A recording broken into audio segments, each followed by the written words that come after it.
Guntung home. Room tu bilik. Okay guys. Korang tengok kat sini. Wah. Kampung kita ni ada 2 tingkat guys. Mahal loh kampung kita orang ni guys. Tapi kat sini hati-hati. Belah dapur. Kat sini.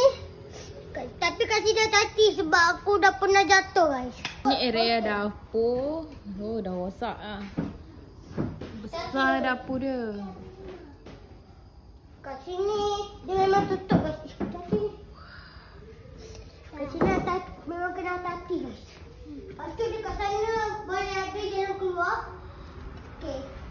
Kat sini ada cawan. Mana cawan? Ini cawan apa tu, cawan kaca.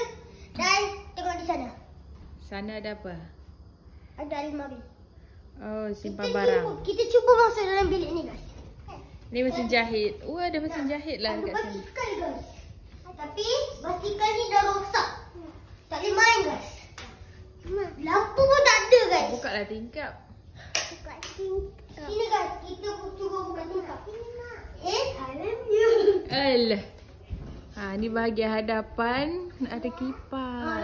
Cermin mana tu yang kita panjat tu? Dia nak masuk dapur rumah ni.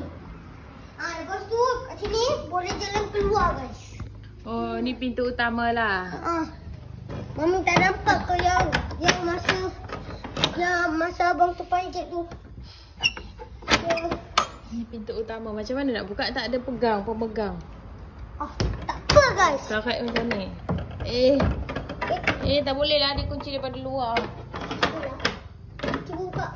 Dia kunci daripada luar ni. Oh tak apa guys. Tak apa, yang tu kita skip. Di sini ada sofa guys. Sofa Kat ni. sini ada dandang. Ni. Korang tengok guys. Guys. Tengok guys. Sini ada sofa guys. Boleh tidur guys. Tapi kat sini tak ada kipas. Macam mana tu? Kipas tu kita dah hidupkan pun tak ada guys. Ni yang kau rosak semalam bukan? Tak lah. Yang ni lah. This. Yang ni lah. Ni Mami. Mami, yang ni Mami. Oh. Mami. Mami. Yeah. Ni Mami. Kau ni bising betul lah. Ni Mami. Yang abang tu panjat Mami. Ni yang dia pakai palu tu. Yang ni lah tempat. Yang ni lah tempat yang kita buka pintu tu guys. Tapi itulah dia kunci daripada luar guys.